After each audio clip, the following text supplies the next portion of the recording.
10 second में बोले तो आपकी क्या आज तक की अंडरस्टैंडिंग है, आपके लिए व्हाट इज योगा? योगा आपके पूरे अस्तित्व के ऊपर प्रभाव डालती है। आपको क्या लगता है जो अल्कोहलिक है वो स्टिल अपने आप को योगा की जर्नी में कंसिस्टेंटली अट्यून कर सकता है? रस्सी में उल्टा लटक जाना योगा नहीं है, या बहुत अच्छा। कुछ तूफान वाला योगासन में बैठ जाना योगा नहीं है। करेक्ट। जिस सारे योग की बात भगवान कृष्ण गीता में कर रहे हैं वो सारी की सारी बिहार स्कूल ऑफ योगा करा रहे हैं। वहाँ जाके लोग अनुभव कर सकते हैं। जी मिल्खा सिंह, जो सरदार मिल्खा सिंह के पुत्र हैं, प्राइम गोल्फर थे, उनको 2011 में हुआ था, उनको मैंने ट्रीट किया। बहुत सुंदर। तो मतलब 18 साल और 20 साल में भी अब स्लिप डिस्क हो रही है ना, जिम के अंदर बताइए, एक्सरसाइज कर रहे हैं, बॉडी स्टिफ है। आजकल के बच्चों की बॉडी सबसे ज्यादा स्टिफ है। तो नाड़ी शोधन प्राणायाम पे किस तरीके का काम किया जाता है और वो आपको कहाँ पर क्या इम्पैक्ट करती है? मैंने अपने जीवन में देखा, जिन बच्चों ने बचपन से योगा किया उनके लिए IIT में जाना आसान हो गया एक अटेम्प्ट के अंदर, क्योंकि वो योगा कर रहे थे। आप योगा और भक्ति को कैसे देखते हैं?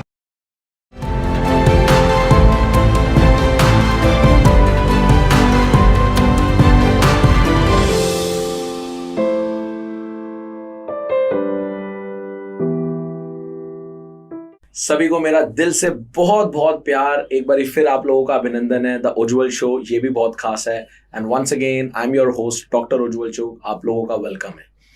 आज का पॉडकास्ट बहुत ही खास होने वाला है, क्योंकि आज का पॉडकास्ट है yoga for lifestyle, yoga for money, yoga for health, yoga for career और योगा सब चीजों के लिए। ट्रस्ट मी, योगा पे आपने बहुत चीजें सुनी होंगी, बट ये हटके होने वाला है। ये वही रेगुलर चीज आपको नहीं मिलेगी, क्योंकि जो इसको आज मेरे साथ गेस्ट हैं योगा में, उनके साथ मेरा एक दिल का भी रिश्ता है, नाता है और बहुत पुराना प्यार है। बट योगा में उनका अध्ययन बहुत स्ट्रांग है। मैंने खुद योगा की उनकी क्लासेस करी हैं और ऑनलाइन क्लासेस में भी वो इम्पैक्ट था जो कि जनरली नहीं आता। अगर आप बात करें टॉप ब्यूरोक्रेट से लेकर के टॉप पॉलिटिशियंस, उनकी बड़ी सारी लाइफस्टाइल डिसऑर्डर को इन्होंने योगा से सॉल्व करा है। Problem like slip disc, spine की अलाइनमेंट, लोगों की गट की प्रॉब्लम होती है, लोगों की इंटेस्टाइन की प्रॉब्लम होती है, पाइल्स की, व्हाट नॉट, कितनी सारी प्रॉब्लम है। तो बहुत दिल से आज के पॉडकास्ट में अभिनंदन करते हैं शिव चित्तम जी का। बहुत बहुत प्रणाम जी। हरिओम, आपने समय दिया आने के लिए, बहुत बहुत धन्यवाद। धन्यवाद आपका। आपके पॉडकास्ट में आपने मुझे निमंत्रित किया, आपका आभार है। आपका इतने सालों से मैं आपको जानता हूँ, इतना सहृदय आदमी है उज्जवल जी। आपके पॉडकास्ट में आने का अलग ही आनंद है। ये आपकी सादगी है जिससे आप हमेशा इतना हमारा ध्यान रखते हैं। तो कुछ भी शुरू करने से पहले आज योगा में, मतलब योगा के सागर में, इस गागर में, सागर में पूरा उतरने से पहले थोड़ा सा अगर आप अपनी योगा के सफर में के बारे में बता सकें, जिससे हमारी ऑडियंस भी ट्यून हो जाए कि आपने कहाँ से इस जर्नी को शुरू करा और किस किस लेवल तक चीजों को लेके गए। तो अगर उज्जवल जी मैं देखता हूँ अपने जीवन में योग कैसे आया, तो बचपन में ही आ गया था। मेरे पिताजी अच्छे साधक रहे। अच्छा।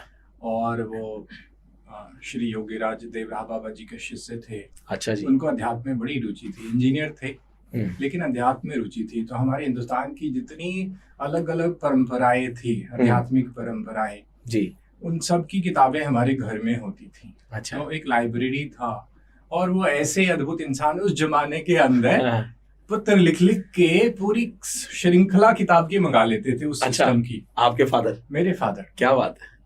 और मैं उनको देख के रुचि होती थी, क्या है, पलट के देखूं, पढ़ता गया अलग अलग।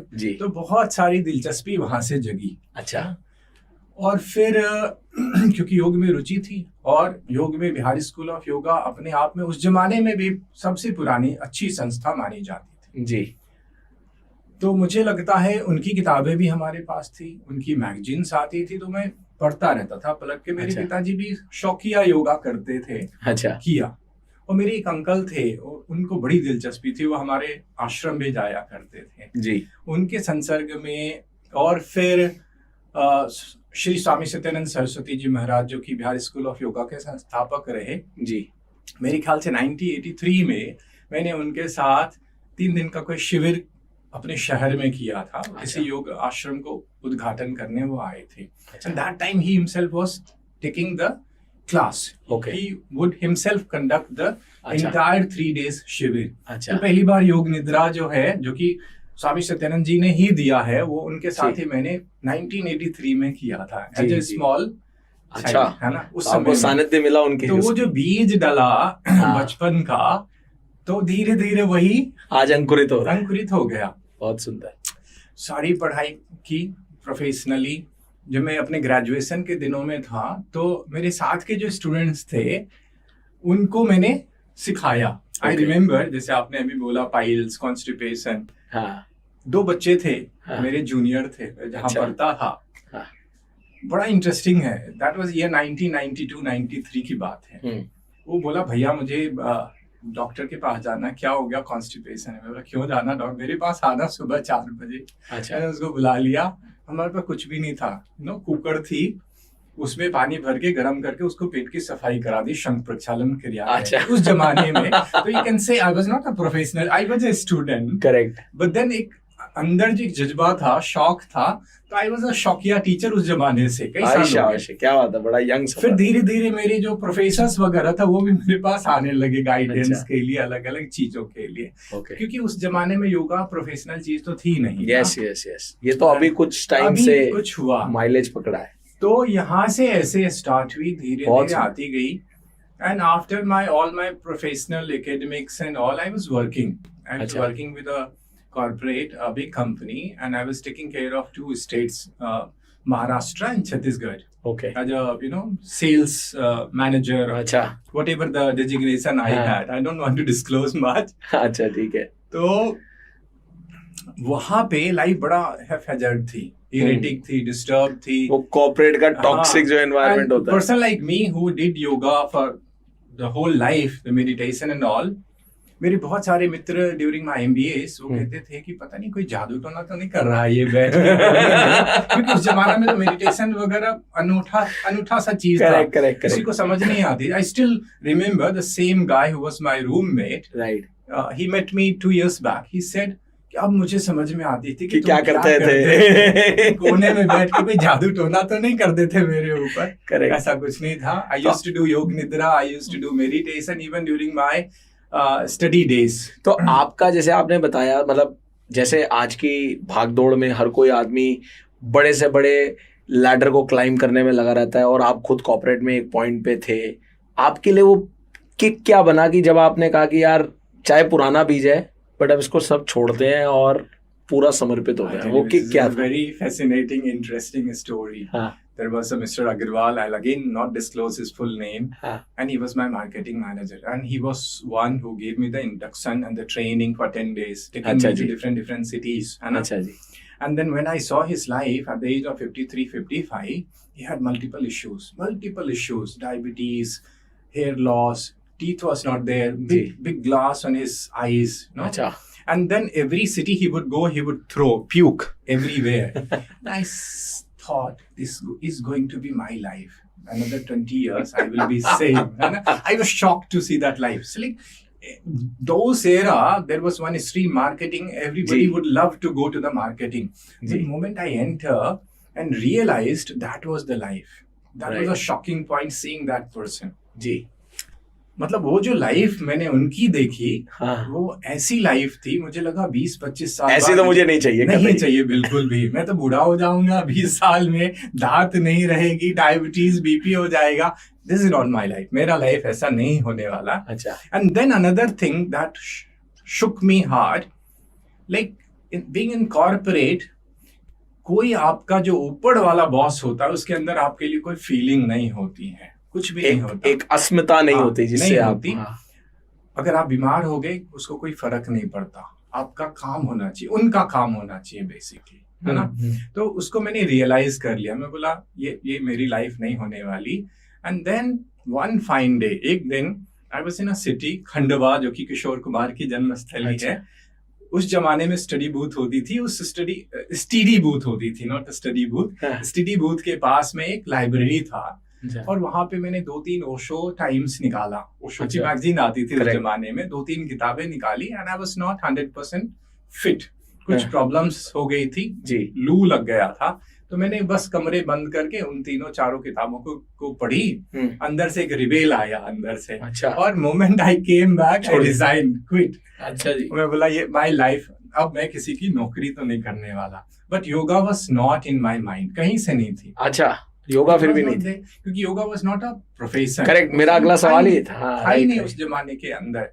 तो मैंने बोला कि कुछ करो, इससे पहले एक बार आश्रम होके आते हैं, वहां पे 4-5-6 महीने रहेंगे तो मन थोड़ा साफ हो जाएगा, ये सब जो मन के अंदर विक्षोभ आया है। तो that for that purpose I went there and joined a course. अच्छा, वो कोर्स किया एंड आई गॉट टॉप्ड, क्योंकि मेरे में वो बीज पहले से थी, कई किताबें मैंने पहले से पढ़ी थी, तो वहां पे मैं एक अच्छे रैंक के साथ निकल के आया। ओके। और जैसे ही मैं आया तो इंडियन ऑयल एक कंपनी है जी, बहुत फेमस है, वहाँ के कुछ लोग मेरे पास आए कि आप हमारे यहाँ के लिए कुछ प्रोग्राम्स करो। Okay, that was just a free thing, मुफ्त एज अ जेस्चर, क्योंकि कॉर्पोरेट के अंदर थी नहीं योगा उस जमाने में। कहीं भी कोई ऐसा कोई एग्जाम्पल नहीं था। तो पैसे कहाँ से देते हो मुझे? नहीं देते। तो 9 महीने तक मैंने उनके साथ फ्री सेवा दी और फिर धीरे धीरे उनको लगा कि ये तो उनके एम्प्लॉइज के लिए अच्छा हो सकता है, और धीरे धीरे वो प्रोग्राम पॉपुलर हो गया। फिर वो वहां से थोड़ी कुछ अर्निंग शुरू हो गई, हल्की फल्की। फिर जाके गुड़गांव के अंदर उनका एक मेन ट्रेनिंग सेंटर है, Indian oil institute of petroleum management. 2004 से लेके 2011 तक मैंने उनकी सारी प्रोग्राम में मेरी ट्रेनिंग प्रोग्राम होती थी। वहां से मैंने हजारों उनके एम्प्लॉइज को ट्रेन किए। एक जमाने में जो इंडियन ऑयल के चेयरमैन थे मिस्टर रामचंद्रन, 2004, 5, 6 तकरीबन, उस समय वो भी मेरे स्टूडेंट थे, वो भी करते थे। हमने इंडियन ऑयल के डायरेक्टर्स के लिए क्लास किया। फिर धीरे धीरे वो स्प्रेड होता गया, अमेरिकन एम्बेसी। कहीं ना कहीं मतलब मैं देख पा रहा हूँ कि चीजें वो कहते हैं कि आप you listen to your inner voice and somehow चीजें अपने आप कनेक्ट होती चली जाती है। क्योंकि आपने भी जो बात करी ना, उस जर्नी में एक बड़ा इंपॉर्टेंट पॉइंट था कि बहुत सारे लोग, जैसे आपने कहा कि मैं अपनी लाइफ उस अपने सेल्स मैनेजर की तरह या सेल्स हेड की तरह तो नहीं रख सकता। ऐसा बहुत सारे लोग देखते हैं अपने आसपास एनवायरनमेंट में, हम लोगों को देखते हैं, बट वो एक्शन नहीं ले पाते। Taking that action is always a big thing for them. तो वो एक्शन ले पाए आप, उसके पीछे आपको लगता है कि आपका जो पुराना संस्कार था उसका रोल था, या it was just a spontaneous action? मैं बताता हूँ। आपने बोला ना पुराना संस्कार, इसी को प्रारब्ध कर्म कहते हैं जी। तो बिल्कुल हो सकती है, destiny plays its role, okay, है ना। लेकिन डेस्टिनी तो थी जब इंडियन ऑयल जैसी ऑर्गेनाइजेशन में मैंने पहला कदम रखा। There was a lady officer, she said why have you come here, किस लिए आए? तो मैंने बोला यहाँ पे कुछ योगा का प्रोग्राम होने वाला है। अरे कोई मक्खी भी नहीं आएगा आपके। दैट वाज अभी भी मुझे याद आता है, उस जमाने में योगा के लिए ऐसी शब्द थी। करेक्ट। और यू कैन इमेजिन, कल्पना से पढ़े हैं कि एक young boy entering into a training department और कोई ऐसी चीज बोल दे, आपको कितना झटका लगेगा। Correct. And I still remember, जो उसके ट्रेनिंग हेड थे वो मुझे देखते थे तो लगता था कि झटका लग गया। कि उनको पसंद नहीं थी कि ये सब हो। तो यू कैन अंडरस्टैंड, इमेजिन कि कितना संघर्ष स्टार्टिंग के फेज में करना पड़ा। तो आपको अगर आज इतने सफर लगभग 20 साल से ज्यादा आपको हो गया, 22-23 साल हो गए, 22-23 साल आपने दे दिए योगा में प्रोफेशनल, तो प्रोफेशनली। तो व्हाट डू यू फील, आपको अगर बड़े संक्षेप में, बड़े सरल में 10 सेकंड में बोले, तो आपकी क्या आज तक की अंडरस्टैंडिंग है आपके लिए व्हाट इज योगा? मेरे लिए योगा एक जीवन है जो आपको सुख, शांति, आनंद की अनुभूति कराती है। योगा एक ऐसी आर्ट है, ऐसी कला है, या ऐसा साइंस है जो कि इस आपाधापी में, इस जिंदगी में जहाँ पे कि इतनी सारी समस्याएं हैं, उसके बीच भी आपको एक सम देता है, एक सम स्थिति देती है, और आपको उस अवस्था के अंदर भी आपको एक बड़ा अच्छा सा जीवन देता है, आनंददायी जीवन देता है। तो आपकी एग्जिस्टिंग जो लाइफस्टाइल है उसको और सुंदर कहीं ना कहीं बैलेंस करने का एक रूपरेखा देती है। तो क्या हम कह सकते हैं, क्योंकि बहुत सारे लोगों की परसेप्शन होती है, तो क्या हम कह सकते हैं कि एक आदमी जो लेट्स से अल्कोहलिक है और वो उसका मतलब रोज पीने की आदत है, या ओकेजनली ले लीजिए जैसा हमारे लाइफस्टाइल में होता है, और नॉन वेजिटेरियन भी है, तो वो कहे जी मैं मतलब, क्योंकि ये एक परसेप्शन है कि योगा जैसे ही वर्ड आता है ना, तो आदमी को लगता है यार सब बिल्कुल सब छोड़ छाड़ दो, वो जिंदगी बिल्कुल प्लेन सात्विक वाली। वैसे मैं भी सात्विक हूँ, आप भी सात्विक है, बट मैं उन लोगों के एंगल से जरूर पूछना चाहता हूँ कि एक आदमी, आपको क्या लगता है जो अल्कोहलिक है, वो स्टिल अपने आप को योगा की जर्नी में कंसिस्टेंटली अट्यून कर सकता है? जी, मैं कहता हूँ, मैं तो वेजिटेरियन ठहरा।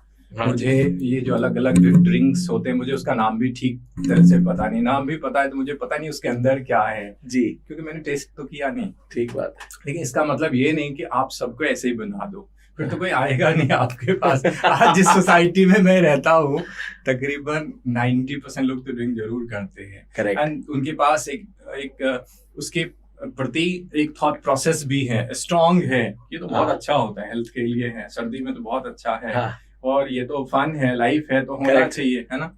किसी को मना नहीं करना चाहिए। क्या बात है। तो मतलब आपको लोग ताली बजाएंगे, पहला योगा टीचर जो कहता है कि यार हमें पीना नहीं छोड़ना और योगा करते रहो। बिल्कुल करिए। बहुत सुंदर। मैंने देखा कई मेरे स्टूडेंट्स हैं, क्योंकि जर्नी मेरी लंबी है। अच्छा। और जितने हैं सब एलीट क्लास है, और एलीट क्लास में तो घर में एक पूरा एक एरिया ही होता है उस बार का purpose बार के लिए। बना होता है। बिल्कुल होती है। अकेजन्स है, every occasion they have drink. Right. अब उनको मना नहीं कर सकते, राइट। बिल्कुल नहीं कर सकते। लेकिन मेरा अनुभव है, मैंने देखा कि 2 साल, 4 साल, 5 साल के खुद ही बाद छोड़ देते वही इंसान बोले, सर मैंने तो छोड़ दिया। Yes. मुझे अब इच्छा नहीं होती।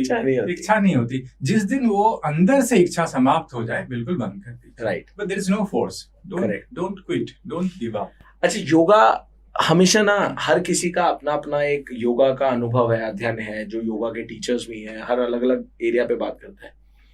योगा जब आदमी पहली बारी शुरू करता है, योगा की डायरेक्ट वो किस चीज पे हिट करती है जिससे आदमी को योगा का असली रस मिलना शुरू होता है? जैसे कुछ लोगों को देखता हूं मैं, वो कहते हैं कि जी योगा आपकी सीधा बॉडी की एनर्जीज को अलाइन कर देता है। कोई कहता है जी आपके गट पे काम करना शुरू करती है। कोई कहता है जी आप प्राणायाम करते हो तो आपके श्वास से चीजें अलाइन। तो आपका अनुभव जो है, योगा कौन सी पहली ऐसी चीज को हिट करता है, जैसे एक आदमी, नया आदमी जो योगा की जर्नी को शुरू करता है? उज्ज्वल जी, ऐसा है, योगा आपके पूरे अस्तित्व के ऊपर प्रभाव डालती है। कोई हिस्सा शरीर का छूटता नहीं जब आप अभ्यास करते, स्पेशली जब मेरे साथ अभ्यास होती है। ओके। मेरा मकसद ही यही है कि इंसान के छोटे छोटे जो कंपोनेंट हैं उस पे उसका असर हो। शरीर का एक एक अंग, शरीर की एक एक कोशिकाएं जी, शरीर का एक एक सिस्टम, शरीर के अंदर जितने हार्मोनल सिस्टम है, जितने एनर्जी का सिस्टम है, चक्रा का सिस्टम है, मन है, मन के अंदर की जितनी कहानियां हैं, सब पे उसका इम्पैक्ट हो। तो योग इस तरह से हम बनाते हैं, क्लास की प्लानिंग या उनका जो पैकेजिंग है, जो शेड्यूल है, राइट, कि इन सब को अच्छी तरह से प्रभावित करे। अब उससे होती क्या है, आप देखिए आम जीवन में आप 24 घंटे आपकी जो इंद्रियां हैं, जो सेंस ऑर्गन है, बाहर रहती है, बहिर्मुखी रहती है। कभी पास्ट में, कभी फ्यूचर में, कभी वर्तमान में, राइट, कभी दुख में, कभी सुख में, वो इंगेज्ड है पूरी तरह से। और वहां पे आपको पेन होती है, दर्द होती है, पीड़ा होती है। यहाँ पे क्या है, हम वहां से काट के ले आते हैं और अभ्यास में ध्यान लगाते हैं और उसके प्रति सजग होते हैं। अब उसके अंदर एक ऐसी अनुभूति होती है कि आप पूरी तरह वर्तमान में ठहर जाते हैं और उसमें जो शांति का अनुभव होता है वो क्रक्स है।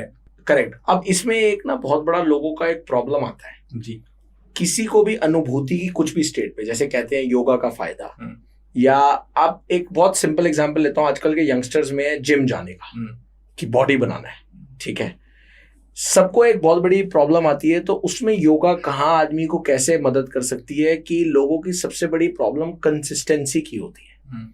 योगा भी अगर इंसान जब शुरू करता है तो जरूरी नहीं है उसको अनुभूति दूसरे दिन हो जाती है। उल्टा शुरुआत में तो किसी की बॉडी जिसमें फ्लेक्सिबिलिटी नहीं है, उसको हो सकता है पेन भी करे, और कभी कोई आसन उसने ज्यादा स्ट्रांग तरीके से कर लिया, फ्लेक्सिबिलिटी नहीं थी, तो उसमें कहीं ना कहीं आपको लगता है कि योगा उसको कंसिस्टेंसी के लिए भी और पुश कर सकती है? देखिए, अभी आपने बोला जिम का कल्चर और योगा का कल्चर दोनों अलग है। जिम आप 2 दिन कर सकते हैं वीक में, 3 दिन कर सकते हैं। योगा तो एवरीडे करना पड़ेगा, है ना। ओके। योगा मतलब ऑल 7 डेज, योगा मतलब ऑल 30 डेज, मतलब 30 के दिन है। योगा मतलब 365 दिन। योगा मतलब इससे खाना पीना, दिन में 3 बार खाते, तो योगा मतलब डेली, रोज का अभ्यास, है ना।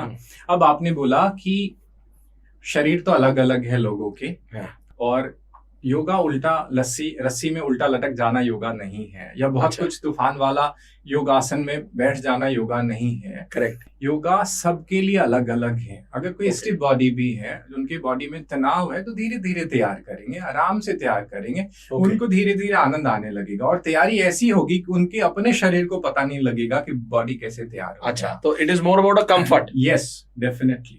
अच्छा, मतलब आदमी ने अगर योग शुरू करा तो ये इंश्योर करना जरूरी है कि then it is only the right yoga कि आदमी उसको कंफर्टेबली स्टेज को प्रोग्रेस कर रहा है। ऑफ कोर्स, यस, ऐसा ही होती है योगा कि आप उस इंसान के हिसाब से चलो, उसको समय दो और धीरे धीरे वो अपने आप से आगे बढ़ता जाएगा। सिर्फ रास्ते पे चलते रहना, जो आपने कंसिस्टेंसी बोली ना जी, सा तू दीर्घ काल निरंतर सत्कार सेवितो दृढ़ भूमि, तो निरंतर के साथ, सत्कार, रिस्पेक्ट के साथ जी जो आप करते हैं उसको अभ्यास कहते हैं योग में।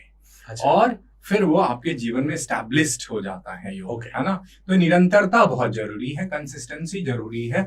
क्या आप कर रहे हैं वो जरूरी नहीं है। Okay. छोटे छोटे करें, धीरे धीरे वो आपको बढ़ाता। आज हम यहाँ से इस पॉइंट से स्टार्ट करेंगे, चलते रहेंगे तो कल उस पॉइंट पे जरूर पहुंच जाएंगे। तो चलते रहना है बस, चरे वेती बस चलते जाओ निरंतर चलते जाओ। Keep on going, keep going, one day someday it will happen. Great. अच्छा, योगा में भी ना आप बड़े सारे कंफ्यूजन्स और द्वंद हैं, क्योंकि इतने योगा कराने वाले लोग आ गए, इतने स्कूल्स आ गए।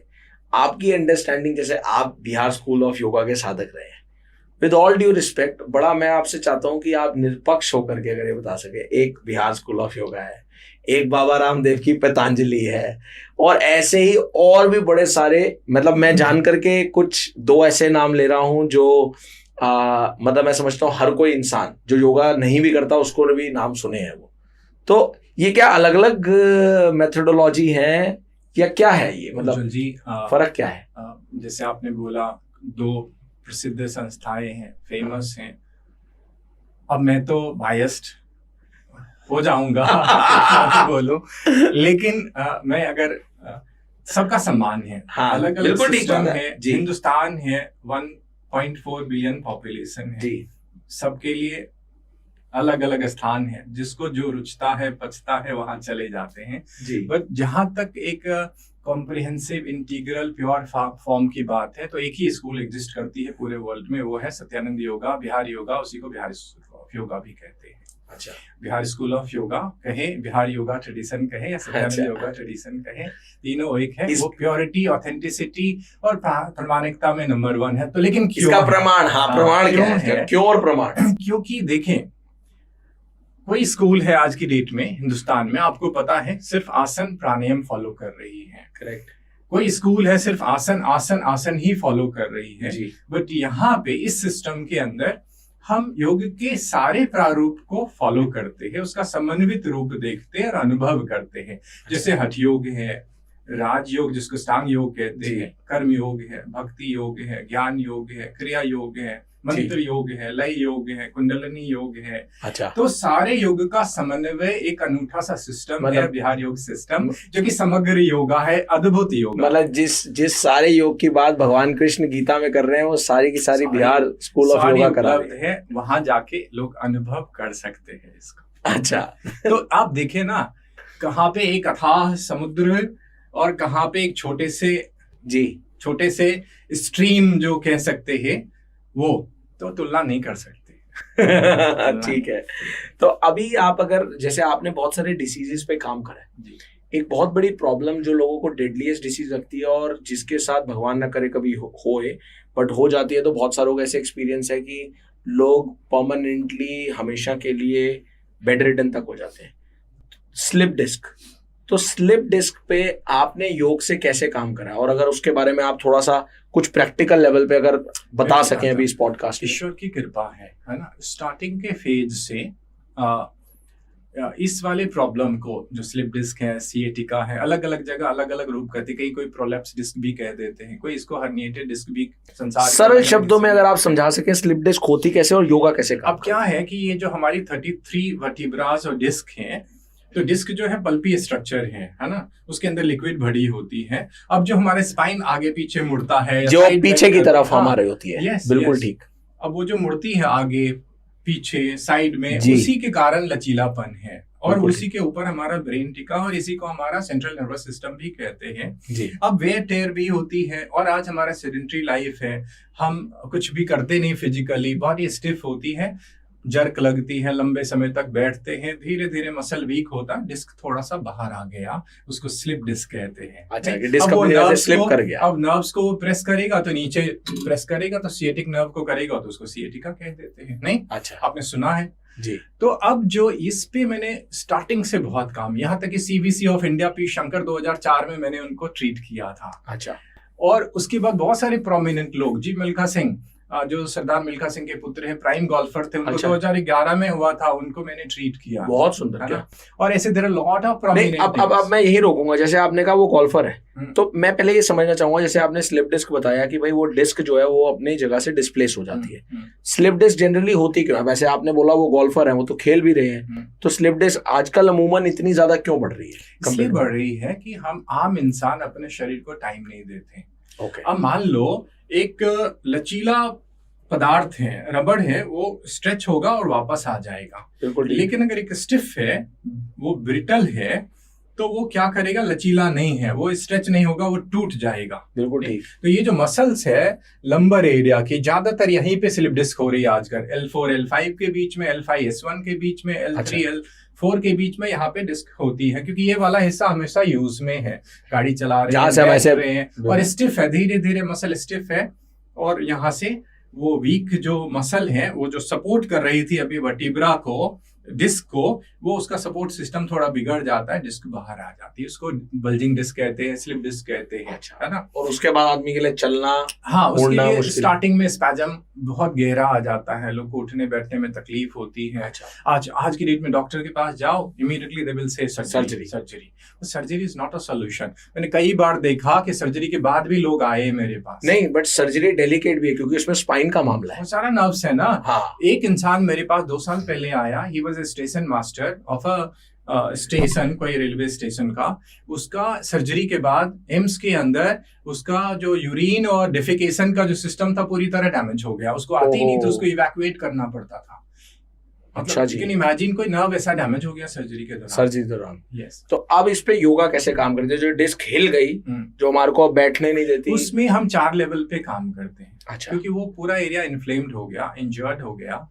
अब उसको पहला काम होता है उसको स्टेबलाइज करना, कि उसको Okay. मोशनलेस कर देना उस पर्टिकुलर एरिया को, फिर उस एरिया को रिलैक्स करना। मोशनलेस करना मतलब फ्लैट हम पेट के ऊपर लिटा देते हैं। एक आसन होती है अधवासन, एक अच्छा, आसन होती है पेट के ऊपर। मकरासन।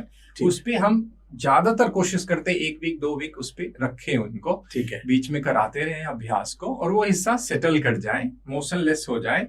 अब वहां पे हम एनर्जी का प्रवाह कराते हैं, ठीक है। और फिर वो एरिया रिलैक्स कराते हैं। तो पहले सेटल हो गया, स्टिल हो गया, स्टेबल हो गया वो एरिया। अब उस एरिया को रिलैक्स कराया। अच्छा, पहले एक बार शांत बिठा करके हाँ, स्टेबल कराया, हाँ, फिर relax exercise. Process, systematic process, हाँ। है ना। अब वो सेटल हो गया, फिर वो रिलैक्स किया। रिलैक्सेशन के बाद उसको हम हील करते हैं, इन्फ्लेमेशन जाएगी हीलिंग के द्वारा। ठीक है। और उसके बाद फिर हम उसको, उस मसल को, जो मसल वर्टिब्रा को सपोर्ट कर रही थी, धीरे धीरे यौगिक अभ्यास के साथ सिस्टमैटिकली स्ट्रॉन्ग करते हैं जी। और बॉडी में मसल को जनरेट करने में, यंग बॉडी है कम समय लगेगा, ओल्ड है थोड़ा ज्यादा समय लगेगा। तो जो आप हील करते हैं उसके लिए भी कुछ आसन होते हैं? नहीं, हीलिंग टेक्निक्स होते हैं। देखिए, हीलिंग 2 तरीके से, 2 चीजों से होती है। एक जी। तो माइंड के पावर से होती है, हाँ। और माइंड क्या करता है? एनर्जी को डायरेक्ट करता है। Correct. So energy, the healing happens through 2 things, mind, strong mind, और एनर्जी, शरीर का एनर्जी बॉडी को हील करता है।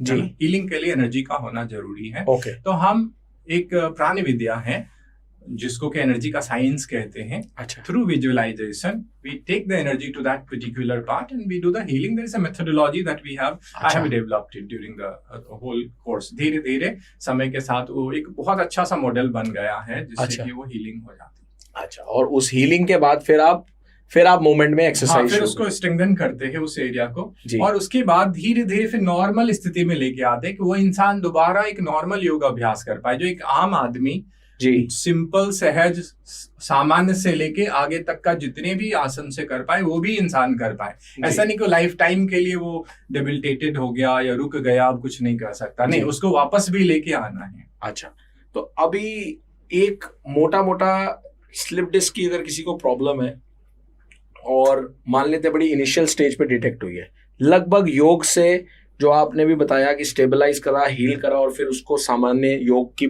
हम एक्सरसाइज में लाए, लगभग कितना समय लग जाता है? ये अलग अलग शरीर की अलग अलग कहानी। अगर कोई यंग एज में है, 18 है, 20 है, 25 है, इस एज को 1.5 से 2 महीने में भी ठीक हो जाते हैं लोग। तो मतलब 18 साल और 20 साल में भी अब स्लिप डिस्क हो रही है ना, जिम के अंदर एक्सरसाइज कर रहे हैं, बॉडी स्टिफ है। आजकल के बच्चों की बॉडी सबसे ज्यादा स्टिफ है। हाँ, ये बात स्टिफ तो होगी तो मसल ब्रिटल है, और ब्रिटल जब है तो वो टूट जाएगा, ब्रेक करेगा और वो डिस्क बाहर आएगी। तो मतलब 18 से 20, मतलब 20 साल 22 साल आपने बोला, उसमें 20-25 दिन महीना भर जी। अभी मैं एक कहानी सुनाता हूँ। हाँ। 3 वीक पहले की बात है। एक बच्चा 14 साल का, अच्छा, उनके पेरेंट्स मेरे पास आए, दे लिव इन दिल्ली, मेरे पास आए। हाँ। और उनको मुंबई में किसी ने मेरा नाम रेफर किया, ओके, है ना। वो सारी हॉस्पिटल तलाश करके आगे मिल गए, डॉक्टर से बड़ी बड़ी फाइल लेके आए मेरे पास। और जो मैं अगेन किसी बड़े हॉस्पिटल का नाम नहीं लूंगा यहाँ पे, जो एक बड़ी स्पाइनल इंजरी की हॉस्पिटल है दिल्ली के अंदर, उनके डॉक्टर ने बोला बच्चे की सर्जरी करनी। वैसे आपने नाम बोल ही दिया। तो सर्जरी करनी पड़ेगी। मैंने फाइल देखी, सब कुछ देखा, बोला बच्चे को कोई प्रॉब्लम नहीं, सर्जरी की जरूरत ही नहीं है, है ना। अभी 2 महीने हो गए उसको प्रैक्टिस करते, उसके सारे सिम्टम्स गायब हो गए। अच्छा, सारे सिम्टम्स गायब हो गए। तो यू कैन सी कि अभी क्या हो रहा है समाज के अंदर, कि आप किसी को भी सर्जरी कर दो, किसी को भी सर्जरी कर दो। अच्छा, जैसे अब स्लिप डिस्क पे इतना अगर स्ट्रॉन्ग योगा काम करती है, अब दूसरी एक चीज बोली जाती है कि ऐसा बोला नहीं जाता, इसकी साइंस है बहुत बड़ी, और मैं खुद भी इस पे जब देखता हूँ, बहुत अध्ययन करता हूँ, कि हर पूरे सिस्टम और लाइफस्टाइल की सब चीजें गट से चलती है। Gut is the most important thing हर चीज के लिए। और आजकल सबसे बड़ी प्रॉब्लम ये है, लोगों के खान पान सब वजहों से लोगों का कॉन्स्टिपेशन एक सबसे बड़ी प्रॉब्लम है, जो यंगस्टर्स में इतनी ज्यादा है। तो योगा गट पे किस तरीके से काम करती है, और अगर किसी की गट जो बड़ी अपसेट है, मान लीजिए एसिडिटी होती है, उनको चीजें बड़ा भारी भारी फील होता है और कॉन्स्टिपेशन रहती है, तो उस पे योगा कैसे काम करती है? और डाइजेस्टिव प्रॉब्लम्स में जी, जो पाचन से रिलेटेड जितनी समस्याएं हैं, योगा बहुत इफेक्टिव है, प्रभावकारी है, बहुत सहज प्रैक्टिस। सिर्फ यहाँ पे चाहिए एक चीज, वो है नियमित अभ्यास, रेगुलर अभ्यास योगा का। डेली आसन करें, प्राणायाम करें, मेडिटेशन करें, अपने आप से डाइजेस्टिव सिस्टम ठीक हो जाती है। और उसको ऐड करने के लिए, उसको और थोड़ा एक्सेलरेट करने के लिए बीच बीच में सफाई करें, आंतरिक सफाई, जो शुद्धि की क्रियाएं हैं, है ना, जो कुंजल की क्रिया है, अपर डाइजेस्टिव ट्रैक्ट को साफ करती है, जो शंख प्रक्षालन है, पूरे एलिमेंट्री कैनाल को, माउथ टिल एनस, पूरे इंटेस्टाइन को साफ कर देती है अंदर से। तो जितनी भी वहां पे गंदगी जमा है वो साफ हो जाती है। तो आप देखेंगे कि आधी से ज्यादा प्रॉब्लम एक शंख प्रक्षालन के अभ्यास से डाइजेस्टिव सिस्टम। करेक्ट, मैंने खुद भी शंख प्रक्षालन करा हुआ। आपने किया है? हाँ, मैंने किया हुआ है। तो मतलब उसमें आपको एक्चुअली में बॉडी बहुत लाइट फील होती है। मतलब बिकॉज आप एक तरीके से बॉडी को बिल्कुल एक्सट्रीम पे खाली कर देते हैं, एंड देन उसके बाद मैंडेटरी भी होता है देसी घी की खिचड़ी खाना, क्योंकि अंदर लुब्रिकेशन करनी जरूरी है आपकी। तो लेकिन एक चीज मैं इसमें बोलूंगा जी, आपने बोला गट जो है सब का रूट कॉज है, लेकिन उससे पीछे थोड़ा चलें, गट में प्रॉब्लम आई कैसे? करेक्ट, इरेगुलर लाइफ से। सोने का समय गलत है, उठने का समय गलत है। आज लोग 2 बजे रात में सोने जाते हैं, उठते हैं 10 बजे। अब इस तरह की दिनचर्या के साथ तो डाइजेस्टिव सिस्टम खराब ही होगा ना। आप नेचर के साथ नहीं तालमेल बिठा के चल रहे हैं जीवन। करेक्ट, उसको बिठाना पड़ेगा। सूर्योदय से पहले उठना पड़ेगा, पानी पीना पड़ेगा, आसन करना पड़ेगा। तो एक ये चीज। दूसरा चीज जो मैंने अनुभव किया, नींद भी बड़ा फैक्टर है जी। अगर नींद आपकी अच्छी नहीं है तो गट का प्रॉब्लम आ ही जाएगा। अच्छा, आ ही जाएगा। तो नींद अच्छी कैसे आएगी?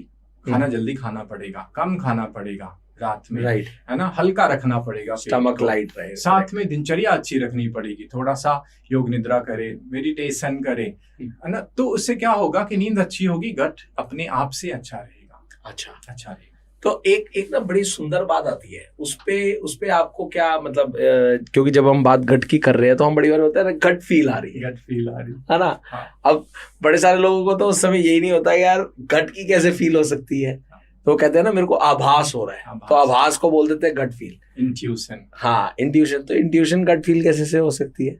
अब लोग कहते हैं कि ये तो एक आम भाषा हो गई है, लेकिन जो इंट्यूशन जो है जी, इंट्यूशन जब आप साधना करते हैं, लगातार निरंतर जीवन में योग का और ध्यान का अभ्यास करते हैं, तो इंट्यूटिव फैकल्टीज जो आपके माइंड की है वो धीरे धीरे डेवलप करने लगती हैं। करेक्ट। आपको चीजों का आभास होने लगता है। नहीं, जी, आप किसी का सोच रहे हैं और उसका फोन कॉल आ जाता है, डोरबेल रिंग हो जाती है, वो आ जाते हैं आपके पास में, करेक्ट।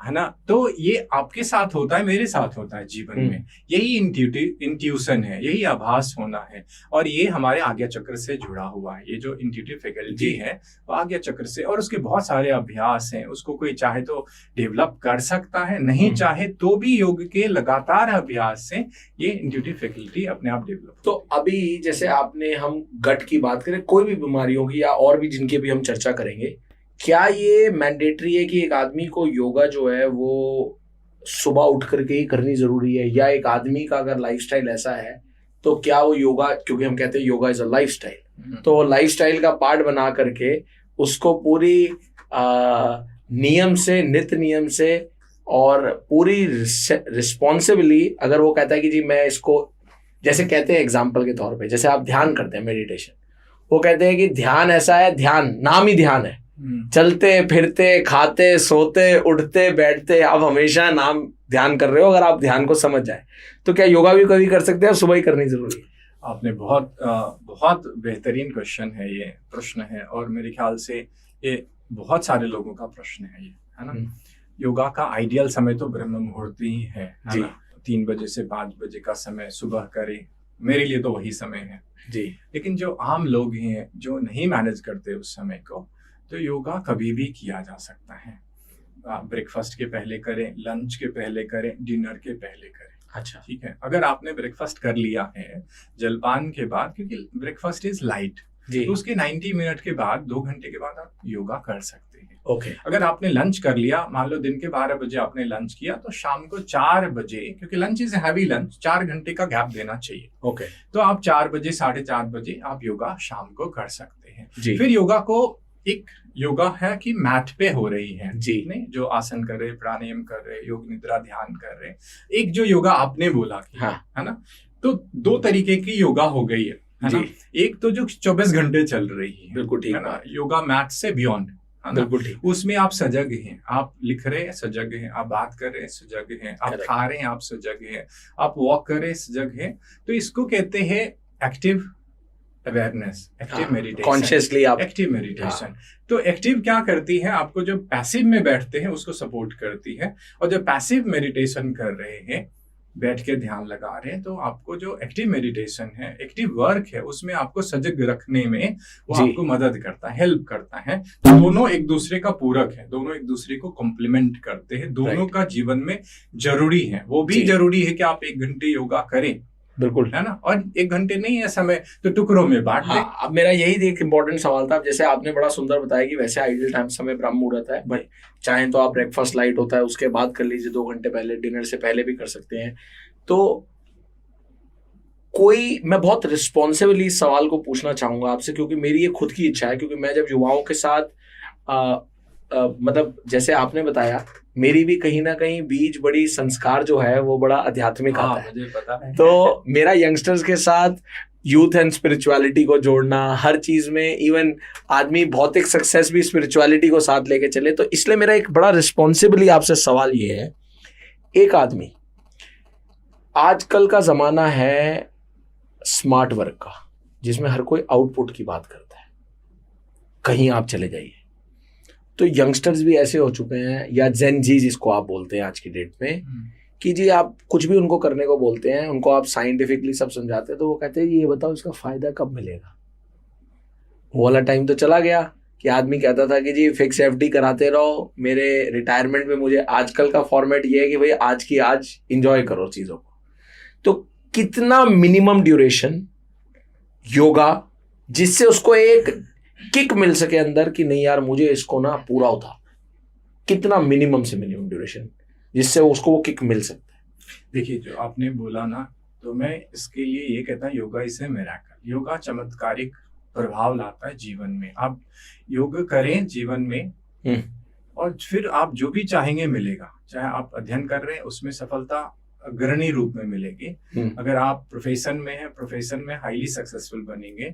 अगर आप बिजनेस में, आप हाईएस्ट लेवल के बिजनेस पर्सन बनेंगे। आज जितने सीईओज हैं, चेयरमैन हैं, सब योगा कर रहे हैं, सब ध्यान कर रहे हैं। इसीलिए नहीं कि किसी को ध्यानी बनना है या बुद्ध बन जाना है, महावीर बन जाना है, नहीं, वो इसलिए कर रहे हैं कि उनको जीवन में सफल बनना है। बिल्कुल सही। वहां से कई बार ध्यान में, आप तो इतना ध्यान करते हैं, ध्यान में बैठ के उनको क्या मिलती है, अलग अलग क्रिएटिव आइडियाज मिलती है। बिल्कुल ठीक कह रहे हैं। तो अब जो आपने बोला ना कि टाइम क्या होना, हाँ, मतलब जो बिल्कुल रॉ है। हाँ, बिल्कुल रॉ है। तो जैसे कहते हैं ना 10 मिनट 15 मिनट। अब आज ये जो भागदौड़ की जिंदगी है, इतना संघर्ष है, समय नहीं है, तो स्टार्ट कर ले 15-20 मिनट से, है ना, 15-20 मिनट से। अब मान ले सप्ताहांत है, वीकेंड है, तो उसमें आपके पास ज्यादा समय है। हाँ जी, उसमें थोड़ा ज्यादा समय निकाल ले, 1 घंटे का, तो आप 2 घंटे का निकाल ले। फिर धीरे धीरे जैसे जैसे उसमें दिलचस्पी आएगी, हाँ, तो वो तो वही 20 मिनट 25 हो जाएगा, वही 30 हो जाएगा। और जब उसका आप रिजल्ट देखेंगे ना, रिजल्ट देखेंगे तो लगेगा यही करना ज्यादा जरूरी है। देखिए, वो तो ना विधान है, वो तो इंसान की माइंड साइकोलॉजी है। जैसे मेरे को कभी किसी अच्छा, मैं यहाँ पे मेरे अंदर एक थॉट आ रहा है, विचार आई है, मैं बोल ही देता हूँ। मैं कहता हूँ, जब मैंने कॉर्पोरेट में इतनी सारी सेशंस ली, तो मेरा अनुभव ये है कि उनकी जो दिन भर ट्रेनिंग प्रोग्राम होते हैं, ये leadership building, confidence building, motivation and all these programs, एक कान से सुनते हैं, दूसरे से निकल जाता है, अंदर में कोई परिवर्तन होता नहीं। वो सारे पार्टिसिपेंट मुझे कहते थे कि सर आपका प्रोग्राम ज्यादा इफेक्टिव है, इसी से सब कुछ हो जाता है, क्योंकि अंदर परिवर्तन हो जाता है, लीडरशिप एबिलिटी अपने आप आ जाती है, कॉन्फिडेंस अपने आप आ जाता है, सब कुछ योगा के अभ्यास से आ सकता है। बिल्कुल सही कह रहे हैं, बट इसमें मेरा एक स्ट्रॉन्ग ओपिनियन मानना ये है कि जो आपने बोला उसमें कहीं ना कहीं बहुत डिपेंड करता है 2 चीजों पे, कि कराने वाला कौन है। कभी कभी ऐसी बात नहीं है कि डिलीवरी, ऐसे भी लोग हैं आप देखेंगे कि योगा क्लास स्टार्ट करते हैं और वो डिस्कनेक्ट हो जाते हैं, उनको इतना मजा नहीं आता। इट इज वेरी इंपॉर्टेंट कि जो डिलीवर कर रहा है वो कितनी स्ट्रॉन्ग चीज है, जो मैं इसको जिस तरीके से विजुअलाइज करता हूँ। सही बात। आप देखें, एक ऑल इंडिया मेडिकल इंस्टीट्यूट से डॉक्टर निकल के आते हैं, एक ग्रुप में 60 स्टूडेंट होंगे, 120 होंगे, एक गोल्ड मेडलिस्ट है, एक गोल्ड मेडलिस्ट नहीं है, सबकी डिग्रियां वहीं से हैं। एक के यहाँ लाइन भीड़ लगी होती है, दूसरे के यहाँ करेक्ट कोई भी नहीं होता, यही तो बात नहीं होता। ये तो डेफिनेटली जो क्वालिटी है, जो अपनी एबिलिटी, एक्सपर्टीज, स्किल है, वो बहुत मायने। मतलब ये मैंने इसलिए बोला विद ऑल ड्यू रिस्पेक्ट, मतलब ऐसा नहीं आपकी बात, क्योंकि मैंने बहुत सारे लीडरशिप सेशन में ट्रांसफॉर्मेशन करी है। डेफिनेटली आपने किया होगा, आपकी अपनी प्रतिभा है और बहुत अद्भुत प्रतिभा है आप। तो बट एनीवेज, तो आपने जैसे बोला 15 मिनट, तो ये तो खैर एक साइकोलॉजी का ही है कि आदमी को जिस चीज का फंसाने वाली, हाँ, नहीं एक फील देने वाली बात, मैं फील के लिए बोल रहा हूँ, क्योंकि देखिए आज का मुद्दा ये है कि ना आज के लोगों के साथ ऐसा है, जब हमारे को एक चीज का फायदा मिलता है ना, तो हम समय अपने आप निकाल लेते हैं। But it's a logical, this is how the brain works, everybody is so rationally selfish and smart, if they get their benefit वो समय निकाल लेंगे। अब आपने बोला 10-15 मिनट एक किक देने के लिए, तो अगर आप ये भी बता सके कि उस 15 मिनट में क्या क्या करना है, और अगर थोड़ा सा करके बता ही सकें कि जी इन 4 चीजों को कर ले, तो बहुत बढ़िया हो जाएगा। हमारे स्वामी जी कहते हैं कि जीवन में 6 तरीके का मूवमेंट होना चाहिए। ठीक है जी। और होती है बेसिकली। ठीक है। एक अपवर्ड स्ट्रेच होती है, जैसे ताड़ासन आप करते हैं। एक लैटरल स्ट्रेच होती है, तिर्यक ताड़ासन कहते हैं। ठीक है। तीसरा होता है ट्विस्टिंग का, स्पाइन का कटिचक्रासन कहते हैं। अच्छा। एक फॉरवर्ड बेंड होती है, एक बैकवर्ड बेंड होती है। 5 मूवमेंट तो पता है, इतनी होनी चाहिए जीवन में। और वो बैकवर्ड फॉरवर्ड बेंड किस में हो जाती है, जब आप सूर्य नमस्कार करते हैं। और फिर एक इन्वर्टेड होती है पोजीशन, तो 6 मूवमेंट हो गए। तो इसमें से आपको 10 मिनट में आप ये 6 मूवमेंट कर सकते हैं। और फिर आप थोड़ा सा नाड़ी शोधन प्राणायाम कर लें और थोड़ा सा भ्रामरी कर लें। इतना कर लें तो 15 मिनट में हो जाएगा आपका रूटीन। और कोशिश करें कि अगर योग निद्रा का अभ्यास सोने से पहले कर लें, 20 मिनट का, 10 मिनट तो का। 6 मूवमेंट जो आपने बताई, ये 6 मूवमेंट तो हमने देख ली साथ साथ कौन कौन सी है अभी। अब अगर आप थोड़ा सा नाड़ी शोधन प्राणायाम करते हैं, तो नाड़ी शोधन प्राणायाम पे किस तरीके का काम किया जाता है और वो आपको कहाँ पर क्या इम्पैक्ट करती है, अगर वो देखिए। नाड़ी शोधन एक तरह से मेरी नजर में मास्टर प्राणायाम है। प्राणायाम तो बहुत हैं जी, कुछ हीटिंग है, कुछ कूलिंग है, कुछ ट्रैंक्विलाइजिंग है, बट नाड़ी शोधन in my experience it does everything for you. Okay, ये सब कुछ कर देता है। अच्छा। बैलेंसिंग भी है, कूलिंग भी है, कामिंग भी है, हीटिंग भी है, सबको समत्व लेके आता है नाड़ी शोधन। नाड़ी शोधन और यानी एज द नेम सजेस्ट, हाँ, है ना, भैया। जैसे नाम कहता है नारीश, हमारे अंदर 72,000 नाड़ियां है हैं, ना। बिल्कुल। अब उसका संयमन ये करता है। और मेजर 3 नाड़ी, ईडा, पिंगला और सुषुम्ना। ईडा पिंगला जो लेफ्ट है राइट है, दोनों का बैलेंस लेके आता है जी। अब देखिए हमारे शरीर में, फिजिकल बॉडी में इम्बैलेंस है राइट और लेफ्ट का, बिल्कुल ठीक। इम्बैलेंस है ब्रेथ का, राइट एंड लेफ्ट का इम्बैलेंस है यहाँ पे जी इसीलिए हमारा पर्सनालिटी इम्बैलेंस्ड है आम सब लोगों का। जी। तो और इस प्राणायाम से हम बैलेंस लेके आते हैं दोनों एनर्जी में, ईडा और पिंगला में, राइट एंड लेफ्ट में। तो एक तो ये एनर्जी का संयमन है, बिल्कुल है ना। 2 जो मेन फोर्स है, मैस्कुलिन फेमिनिन, जी। Heating cooling, Ida Pingala, lunar solar, दोनों को बैलेंस करता है नाड़ी शोधन। और अच्छा, फिर जो एनर्जी का संचार है उसको संयमित करता है, रेगुलेट करता है अंदर। साथ साथ में दोनों ब्रेन हेमिस्फीयर को भी ये समत्व में लेके आता है, बहुत सिंपैथिक और पैरासिम्पैथेटिक नर्व्स को। साथ साथ में प्राणायाम है तो लंग्स पे भी उसका प्रभाव है, नहीं, लंग्स पे भी प्रभाव है। तो इसका लंग्स पे प्रभाव से ज्यादा ब्रेन पे ज्यादा प्रभाव है। अच्छा, नाड़ी शोधन का आपकी जो नर्वस सिस्टम है उसको मजबूत करती है, बैलेंस करती है। नाड़ी शोधन का, क्योंकि प्राणायाम ये बहुत बड़ी होता है कि प्राणायाम को सही टेक्निक से करना बहुत जरूरी है। बहुत जरूरी। बहुत सारे लोगों को प्राणायाम करते रहते हैं, सुबह बैठते हैं, उनको समझ नहीं आता और वो कई साल हो जाते हैं, उनको कोई फर्क नहीं मिलता, क्योंकि टेक्निक का बड़ा इंपॉर्टेंट। तो अगर आप ये बता सकें कि क्या नाड़ी शोधन को किस तरीके से किया जा सकता है, देखिए नाड़ी शोधन की प्रैक्टिकली अगर आप बता सकें। हमारे स्कूल के अंदर इसकी बहुत सारी स्टेजेस हैं, there are 18 stages. Okay. 4 stage तक आम लोगों के लिए अच्छा है, जिसमें कि पहले तो हम सिर्फ एक ही नासिका से लेफ्ट सांस लेते हैं, बाई से लेना छोड़ना। मान लो आपने 7 बार ले लिया, आप कराई दीजिए, मैं भी कर लेता हूँ साथ। दूसरी दाहिनी से लिया, छोड़ा, फिर दोनों से लिया। एक आरंभिक अवस्था है स्टेज 1, जिससे तैयारी होती है। स्टेज 2 जब जाते हैं तो ऑल्टरनेट करते हैं, मतलब बाई से लिया तो दाहिनी से छोड़ा, दाहिनी से लिया तो बाई से छोड़ा। जब इसकी तैयारी हो जाती है फिर हम रेशियो लेके आते हैं, मतलब 5 तक लेफ्ट से सांस लिया तो 5 काउंट तक छोड़ दिया, बिल्कुल ठीक। फिर 5 लिया तो छोड़ दिया। फिर 1 वीक के बाद आपकी सांस अब संयमित हो गई, व्यवस्थित हो गई, तो 5 से 6 की तैयारी कर लो, फिर 7 की कर लो। तो नाड़ी शोधन में हम रुकते नहीं हैं, धीरे धीरे अपने रेशियो में एक काउंट बढ़ाते जाते हैं, जिससे कि फेफड़े की क्षमता भी बढ़े। ओके। नहीं तो और फिर जाके तीसरे स्टेज पे हम कुंभक लगाना शुरू करते हैं। अंतर कुंभक होती है, सांस लिया रोक दिया। चौथे स्टेज में अंतर कुंभक भी होती है, लिया रोका और फिर सांस छोड़ के फिर रोकते हैं, जिसको बहिर्कुंभक कहते हैं। और इसमें भी अलग अलग रेशियो के साथ प्ले करते हैं। ओके, ठीक है। और फिर 5वीं स्टेज में आके हम बंध के साथ करना शुरू करते हैं और फिर धीरे धीरे बढ़ते हैं। तो नाड़ी शोधन को तैयार करने में 3, 4, 5 साल का समय लगता है। इतना धैर्य इंसान के पास नहीं होती है आम लोगों को। तो हम आम लोग क्या करते हैं, जनरली स्टेज 2, 3, 4 नाड़ी शोधन का करते हैं। अच्छा। और जो मुद्राएं भी हम लगाते हैं ना, आपने जो एक मुद्रा दिखाई कैसे कर लिया, तो ये मुद्रा हम लोग लगाते हैं, नासागर मुद्रा, है ना, ऐसे इस तरह से, है ना। राइट। अब अंगूठे को दाहिनी नासिका पे रखें जी, और अपनी रिंग फिंगर को बाई नासिका पे रखें, मतलब चौथी उंगली को जी, और लिटिल फिंगर को इस्तेमाल नहीं करें जी। अब दाहिनी नासिका को बंद करें, धीरे धीरे बाई नासिका से सांस लें और गिनती मानसिक रूप से करें, 1, 2, 3, 4, 5।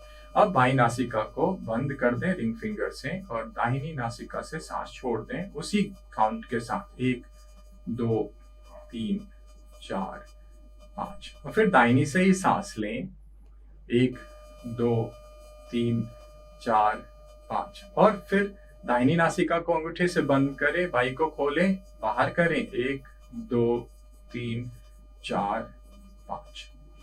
तो ये हो गया 1 राउंड का अभ्यास। इसको आप 7 राउंड कर सकते हैं, 11 राउंड कर सकते हैं, दिन में 3 बार कर सकते हैं। अच्छा, है ना। तो ये जो है ये सेकंड स्टेज है। इसमें आप 1, 2, 3 जैसे हमने गिना, 1 ओम भी कर सकते हैं, 2 ओम, 7 ओम का भी हो गया, ऐसे भी कर सकते हैं।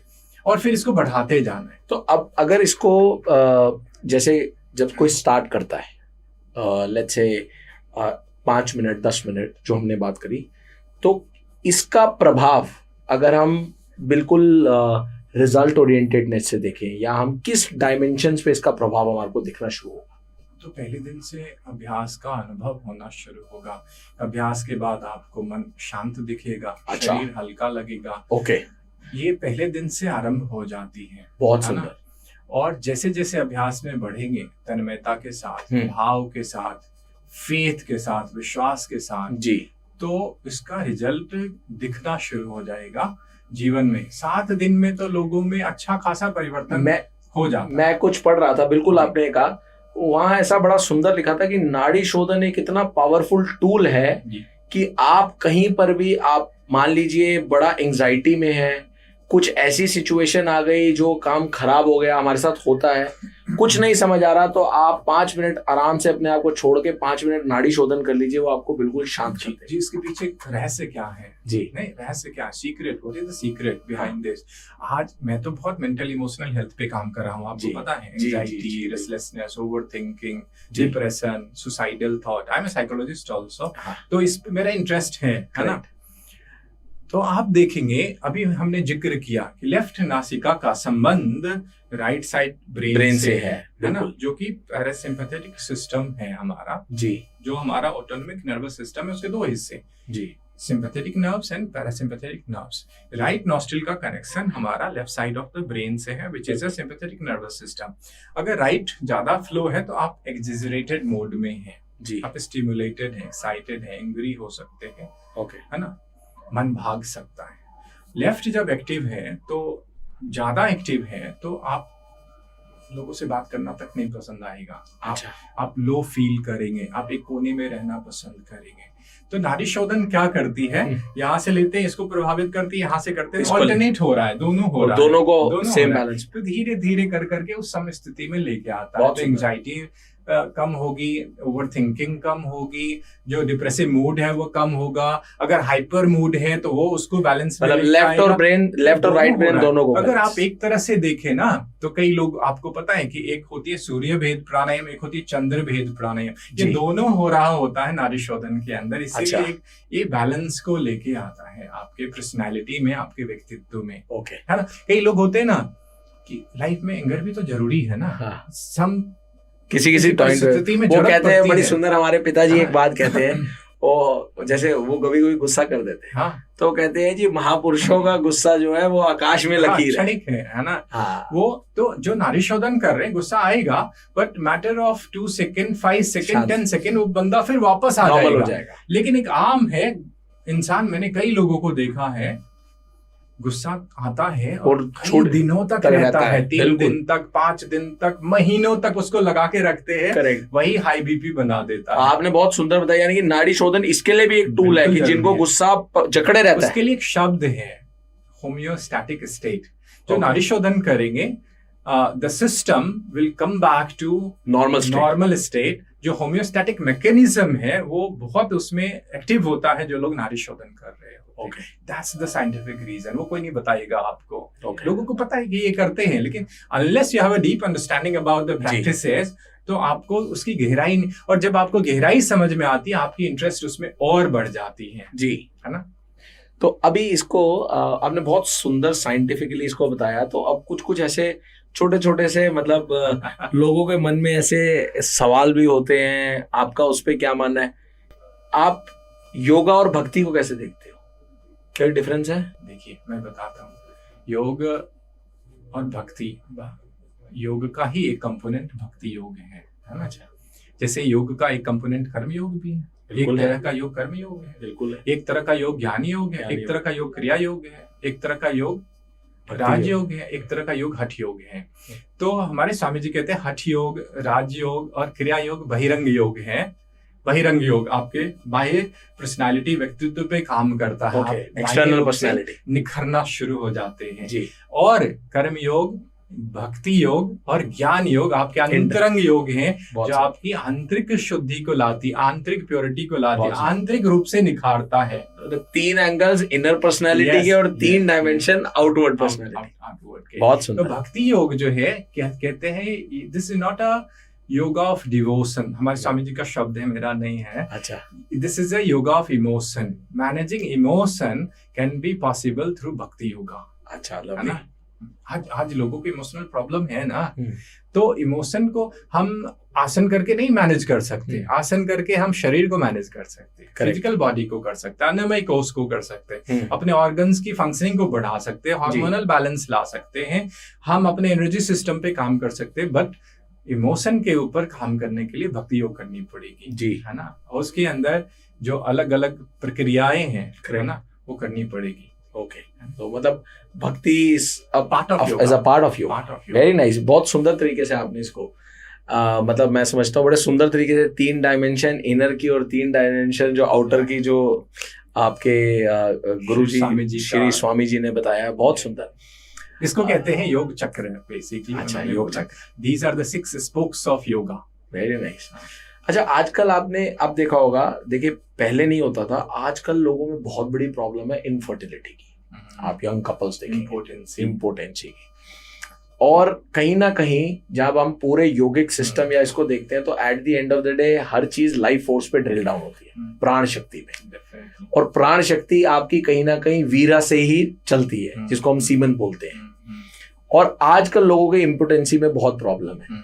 तो योग का इनफर्टिलिटी या इम्पोर्टेंसी दोनों, मस्कुलिन और फेमिनिन दोनों एनर्जी की अगर बात करें, वहां पर कितना स्ट्रांगली काम करते हैं? आपने क्वेश्चन में आधा आंसर दे दिया। कैसे? आपने बोला प्राण। हाँ जी। तो हमारे मेजर 5 प्राण होते हैं, पंच प्राणा जी, है ना। तो पंच प्राण में से एक प्राण यहाँ पे है जिसको प्राण प्राण कहते हैं जी। एक प्राण ये बीच का हिस्सा मध्य का, इसको समान प्राण कहते हैं। इससे नीचे का जो हिस्सा है उसको कहते हैं अपान प्राण जी। ये उन हिस्सों को रेगुलेट करता है, अपान प्राण। ओके। एंड विहान प्राण एंड उदान प्राण है ना। उदान जो है वो हमारे पैर, हाथ और सिर में, और विहान प्राण इज ऑल परवेडिंग, पूरे शरीर में वो समाहित है। ये जो पंच प्राणा है हमारे बॉडी के एक्टिविटी को रेगुलेट करती है, संचालित करती है। इन प्राणों के बिना कुछ नहीं हो सकता। आज आंख ब्लिंक होती है तो प्राण के द्वारा, हम बोल रहे हैं प्राण के द्वारा, हर जगह हम चलते हैं तो प्राण के द्वारा, प्राण चला गया तो शरीर मृत घोषित हो गया। तो ये जो हिस्सा है जो रिप्रोडक्टिव ऑर्गन्स का, वो किसके अंदर है?